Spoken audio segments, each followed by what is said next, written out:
Desde el primer momento que se atraviesan las cancelas de los cementerios, nos solemos preguntar por esas personas que dejaron de pertenecer a este mundo. En esta ocasión, el equipo de la Noche de los Tiempos se ha desplazado durante estos días pasados buscando algo muy concreto.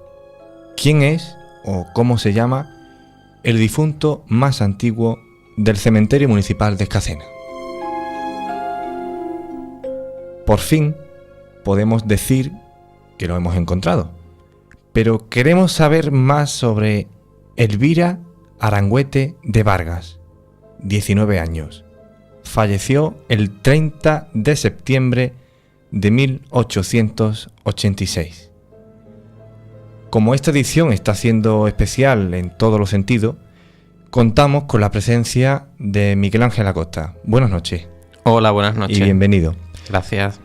Él es fundador de Escacena Gen y miembro de la Asociación Cultural Escatiana. Bueno, para comenzar, Miguel Ángel, si te parece, y para que la audiencia también nos pueda entender mejor, ¿qué es Escacena Gen y cuál es su objetivo? Bueno, Escacena Gen es un nombre que le dimos para registrar online nuestro árbol, ¿no?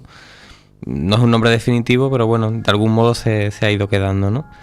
Y empieza, bueno, de una manera muy normal, muy natural, muy poco forzada, ¿no? Yo desde hacía tiempo había ido haciendo investigaciones genealógicas sobre mi propia línea, sobre mis ascendientes.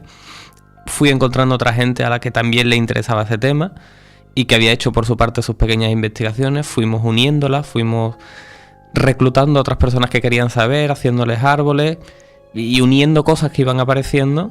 Pues aparece este gran árbol donde hay ya más de 5.000 personas que se llama Escacena Gen, ¿no? Nace, por lo tanto, de una manera individual y se va expandiendo. Se va uniendo. En un pueblo pequeño como Escacena eso es natural. Yo todavía no he encontrado casi nadie que no enlace con todos los demás en 5 o 6 generaciones como mucho. Hemos conseguido averiguar quién era esa tal Elvira. Sí, no está en nuestra base de datos. Ella personalmente no está en nuestra base de datos. Pero bueno, tiene un apellido paterno muy, muy característico, por lo tanto es fácil localizarla, es fácil saber quiénes fueron sus padres. Arangüete. Arangüete es un apellido que no es propio de Escacena, bueno, no es propio de ningún sitio, es un apellido extrañísimo. Creo que ahora mismo lo portan en España menos de 30 personas. Y su padre lo trajo desde Extremadura, de donde él era natural. Llegó a Escacena porque era maestro y se casó aquí con una mujer de Escacena. Bueno, eso es algo que veremos con más detalle más adelante, pero centrándonos en el tema del cementerio en sí, Uh-huh. ¿Es el actual cementerio el primero y único que ha existido en Escacena? Cementerio tal y como lo conocemos hoy en día, sí, claro, es el único que ha existido. Los cementerios tal y como los conocemos ahora nacen sobre todo en el siglo XIX. Ya desde finales del siglo XVIII el gobierno viene pidiendo que se creen cementerios a las afueras de las poblaciones donde enterrar a la gente para evitar enterrarlos como hasta entonces en las iglesias, ¿no? Porque sobre todo en épocas de epidemia a veces era complicado enterrar tanta gente, tantos cadáveres en descomposición dentro de un edificio que se utilizaba diariamente, ¿no? Pero bueno, en España es un trayecto muy largo el que lleva hasta la creación obligatoria de cementerios en todas las localidades. Y bueno, eso a lo largo del siglo XIX sucede, hay distintas leyes, no es algo claro que sucede de una vez, ¿no? Sino que va sucediendo a lo largo de todo el siglo XIX, ya en las décadas finales del siglo XIX prácticamente se ha asentado en toda España. Aquí nació de una manera un poco provisional, estaba a las afueras de la población pero muy cerca de las primeras casas. Se intentó en un principio no Estás hablando del primero, o sea, del que conocemos hoy en día. Del que conocemos hoy en día. Se intentó en un principio no desvincular la idea del enterramiento de lo religioso, del concepto de tierra sagrada, que era la razón por la que se enterraba la gente en las iglesias. En muchos lugares se creó una pequeña capilla junto al cementerio y en Escacena lo que se hizo fue aprovechar una que ya existía. La capilla de la Santísima Trinidad, la capilla de la Santísima Trinidad existía previamente. Y en el siglo XIX, en un primer momento, se acotó un terreno junto a la capilla, se cortó con vallas de madera y allí se empezó a enterrar a la gente. Uh-huh. ¿Queda algún resto de lo que podríamos llamar cementerio situado en el centro de nuestra localidad? Sí, evidentemente. En nuestra iglesia parroquial está llena de criptas donde se enterraba la gente. Incluso, según algunos testimonios, también en las zonas aledañas a la iglesia. De hecho, esa especie de mitología que existe sobre los túneles en torno a la iglesia, en muchos casos responde a criptas de enterramiento. En algunos casos criptas a las que se accedía desde el interior de la iglesia, pero que se extendían fuera de ella. Y en otros casos criptas creadas en el entorno, sobre todo en época de epidemia. De cualquier modo, a final de la década de los 50 se hizo una reforma en la parroquia y se instaló la solería que hoy existe en cuadros blancos y negros. Pero antes de esa solería había acceso a tumbas y criptas a lo largo de toda la iglesia. Ahora mismo quedan en la capilla de la Virgen de los Reyes, la del Nazareno, dos accesos a dos criptas a las que se puede bajar y donde hay enterramientos, claro. Imagino que en aquella década de los 50 los operarios encargados de realizar dicha obra de solería pues encontrarían los restos de huesos, ¿no? De infinidad de personas. Existe una auténtica mitología local sobre personas que aparecían con pelo y uñas, personas que aparecían con las túnicas, con las vestimentas con las que fueron enterradas, ¿no? Uh-huh. Muy poco después, en la década de los 60, el cementerio que hoy conocemos sufrió una reforma a causa de un derrumbe en una zona del mismo. ¿En qué afectó eso al actual cementerio que hoy conocemos? A ver, en su fisonomía no lo afectó mucho, porque dijimos que en un principio el primer cementerio fue una simple valla de madera y los enterramientos estaban en el suelo. Poco tiempo después se acotó el espacio que hemos conocido durante todo el siglo XX como cementerio y se empezaron a hacer enterramientos en nichos. Cuando se derrumbó el muro, muchos de los nichos pues desaparecieron porque se derrumbaron junto con el muro. Todos aquellos cadáveres, aquellos restos se enterraron en fosas comunes y se volvió a empezar de nuevo, se volvieron a crear nichos nuevos. Es posible que en aquella zona estuvieran algunas de las tumbas más antiguas que lógicamente han desaparecido, claro. Y quizás sea esa la razón por la cual no encontramos en el cementerio un difunto más anterior a 1886 en este caso. Esa y otra cuestión, la cuestión de que los nichos se han estado reutilizando desde que se crearon, ¿no? En algunos casos porque los familiares quieren enterrarse en el mismo lugar que sus difuntos, en otros casos por cuestiones económicas, porque los nichos son propiedad de la familia y para no pagar uno nuevo.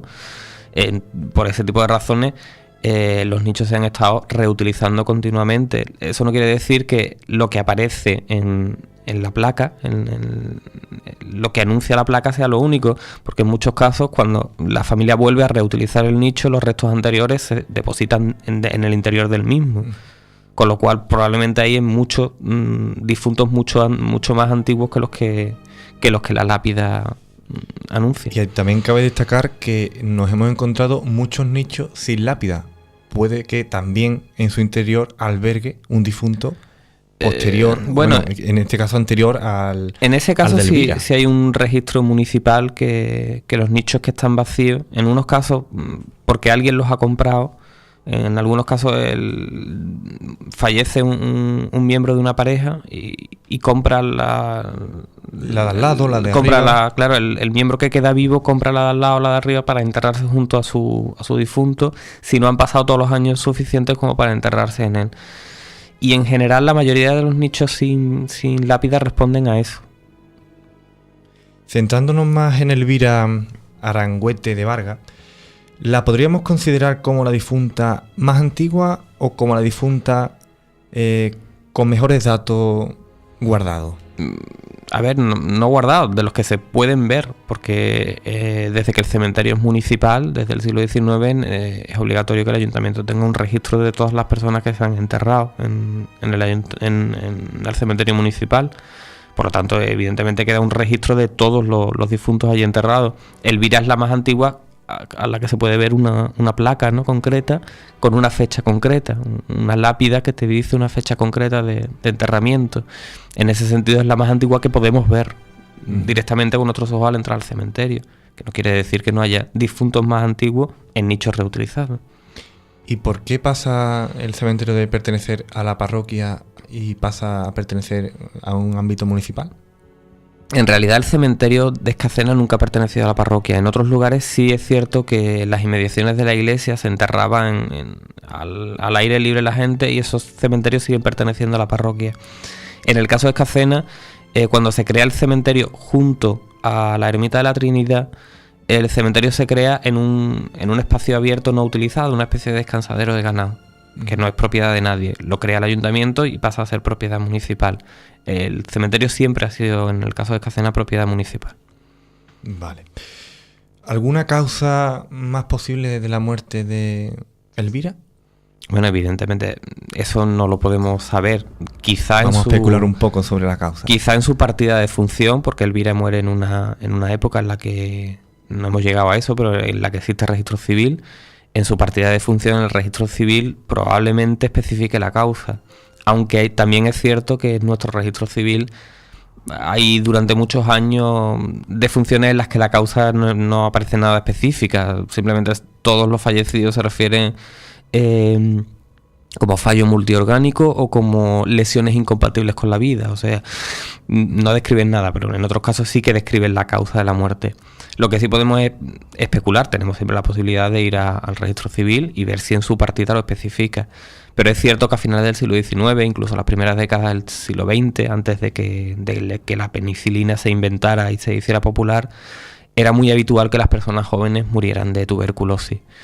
Y es una hipótesis bastante plausible en este caso, porque era una chica muy joven, y a lo largo de todo eso, final del siglo XIX, es algo muy habitual, ¿no? Bueno, gracias a tu investigación hemos llegado a conocer quién era la familia de Elvira. ¿Qué dato nos puedes comentar sobre sus padres? Pues su padre, José Arangüete y Sánchez, fue un maestro nacional. Sé que estuvo destinado aquí en Escacena como maestro, que aquí se casó con una mujer del pueblo, Jacoba de Vargas y Cáceres, y que aparte de estar destinado en Escacena, también estuvo destinado en Nerva, que creo que es donde murió.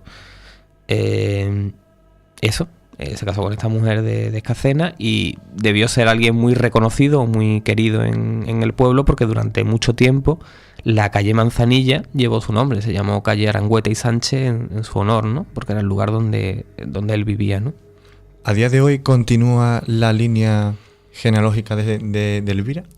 De Elvira no, porque Elvira murió muy joven y no creo que tuviera descendencia. ¿De la familia Arangüete Vargas? Sí, de la familia Arangüete Vargas sí queda descendencia en Escacena y en pueblos cercanos, sí. Uh-huh. Bueno, pues esto es todo, Miguel Ángel. Gracias por participar a esta hora, sobre todo, en la Noche de los Tiempos.